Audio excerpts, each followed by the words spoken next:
Hello, my name is David, but you can call me Skiff, and welcome back to my YouTube channel.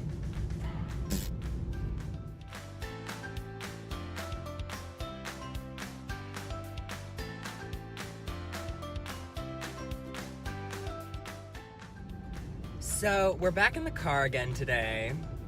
I'm headed downtown because, well, to be honest, I've been working on a project for a friend. If you watched my video last week, you saw my friend JD was moving, and I told him I would refinish his dresser for him. So I've been working on that all week, which has been a project in of itself and a chore.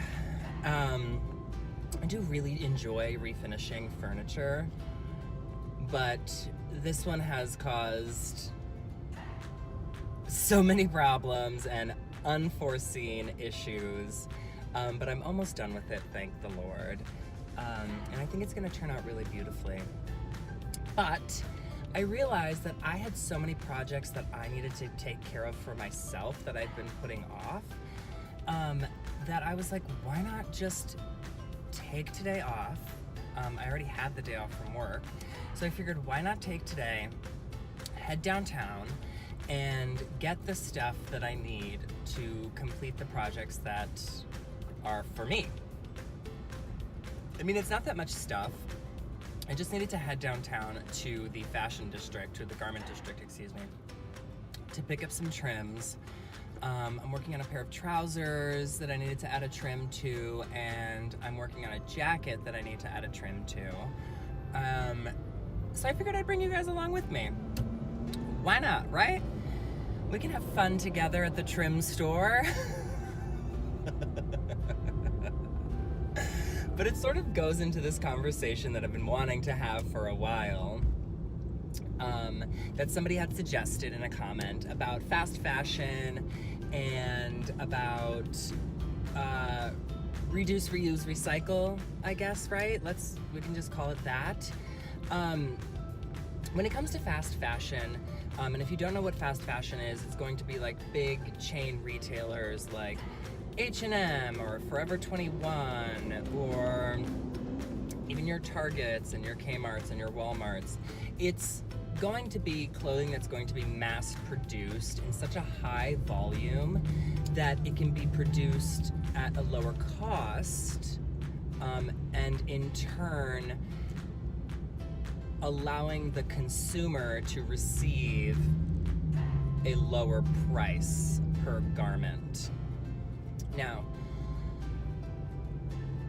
I don't necessarily have an issue with fast fashion,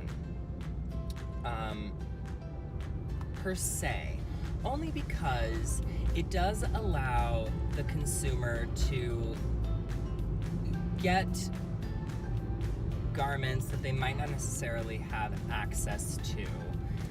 Because a lot of these fast fashion companies also do a lot of product development, which, you know, is part of the fashion industry, and that would be, product development is, I guess, the best way to explain it is when a company like, let's say Zara is, I think, the biggest product developer out there at this point, where a company like Zara would go to all the high-end retailers and purchase things and then take them back to their pattern cutters and their factories and things like that, and they basically replicate the designs, they replicate the patterns, the colors, things like that. And it's not necessarily morally correct, but there isn't any way in the fashion industry for things to be copywritten, as far as garments go. So the rule of thumb in the fashion industry when you're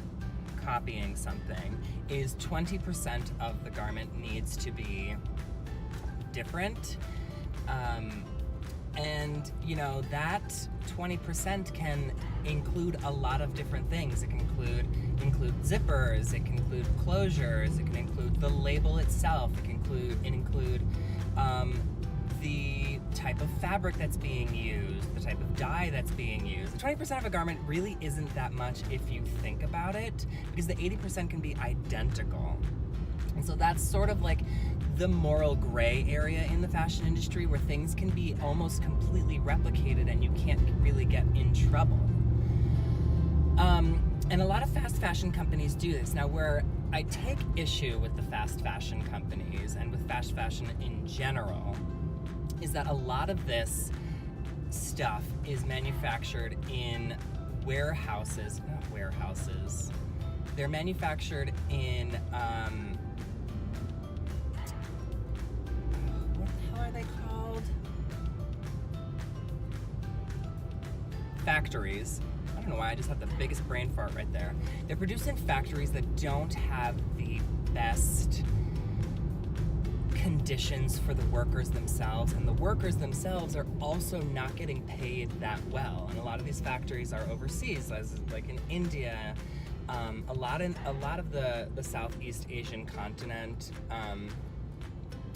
and you'll see like Bangladesh, and you'll see like in the Ukraine and Poland and things like that. And that's where I take issue. Now the thing is that these companies will go to these factories and they'll say, I want you to manufacture this for me for $1 a piece. And if that factory says that's impossible for us to do, they'll just take it to another factory and they'll say, I want you to manufacture this for me for 90 cents a piece, because that factory told me they'll manufacture it for $1 a piece. And so that factory says, okay, fine, I'll do it for 90 cents a piece, just to get the business. And then, you know, it comes to the consumer, and that allows you to get your $2 tank top at Forever 21. And great for you, you got a $2 tank top, but it's like the person who had to make this is getting paid 10 cents a day, which is nothing. And I mean, if you want to delve more deeply into this whole fast fashion realm, there is a great documentary. It was available on Netflix for a while. I don't know if it is anymore, so please correct me if I'm wrong, but I think it's called The Price of, I don't know. I will link it. I will refer to the title in the description box below, or I'll just put it right here. And it really delves deeper into how things are being manufactured and the way that these workers are being treated and things like that.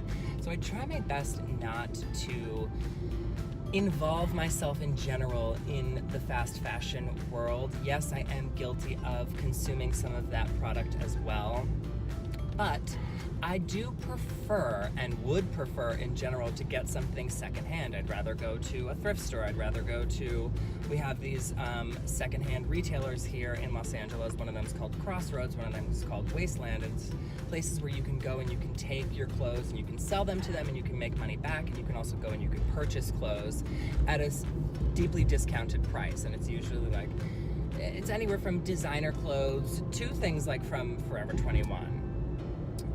And H&M. So, you know, you just have to look. But I would prefer to do something like that and then alter it into a way that I want it to be. So, for instance, I'm taking this pair of trousers that I found. It's a green khaki trouser that I got secondhand. They're a theory trouser, so good quality trouser. And I had seen these trousers at Barney's that I really enjoyed, but I didn't want to pay for that. I didn't want to pay that price. To be honest, they weren't even that expensive, but I figured I could make them myself for less expensive.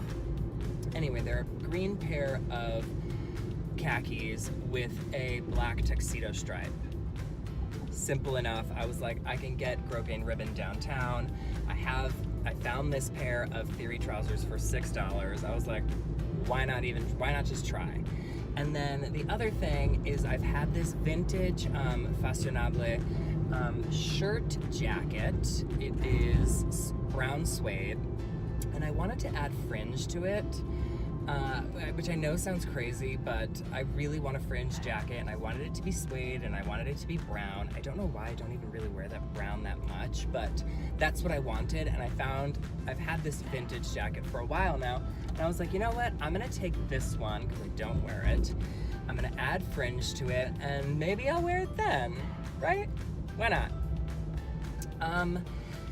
Anyway, I think those are really my only thoughts on fast fashion.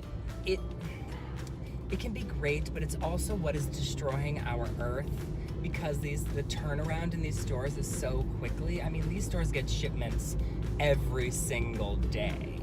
So if there's and I know it can be difficult to keep up with the Joneses, especially in this day and age of social media, but you know, there have to be more creative solutions for you to be able to stay on trend and fashionable and in style and look good and feel your best without killing our earth, because we only have one. So that's sort of like what I'm trying to do here, is to show you guys creative different ways to be part of the conversation, I guess. This damn camera keeps falling. I'm gonna go, and I will see you in the trim store when we get there. Okay, bye. So we have officially made it downtown. We are approaching the trim store right now. We'll see you inside.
That giant store did not have what we were looking for, so we're gonna try and find a couple more. I mean, we're in the garment district. I'm sure there's tons of other trimming stores. So we'll see. We might not be able to find what we need today, which would suck. But we'll keep on trying. Okay, see you in a second.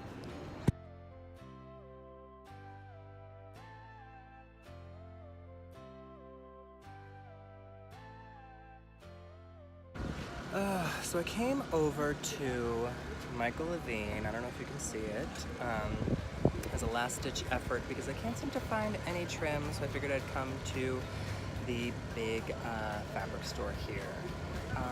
So we'll try here.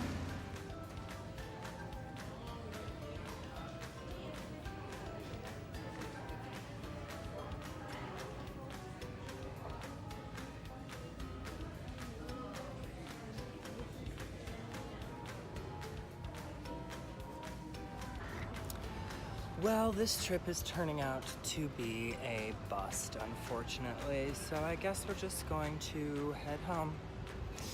All right, I guess we will see you on the next one. You know, we all have those days where we go out looking for something and we just can't find it, and that's okay. So I guess I'll look on the internet and see if I can find anything there. Very frustrated. Okay, bye-bye. Well, if you enjoyed that video, and I hope you did, as disappointing as it may be, I mean, trust me, I was more disappointed than you were. Make sure to subscribe and hit that bell notification so you can get notified every single time I upload new videos. You can follow me across all social media platforms that You Can Call Me Skiff. And we'll see you on the next one. Bye-bye.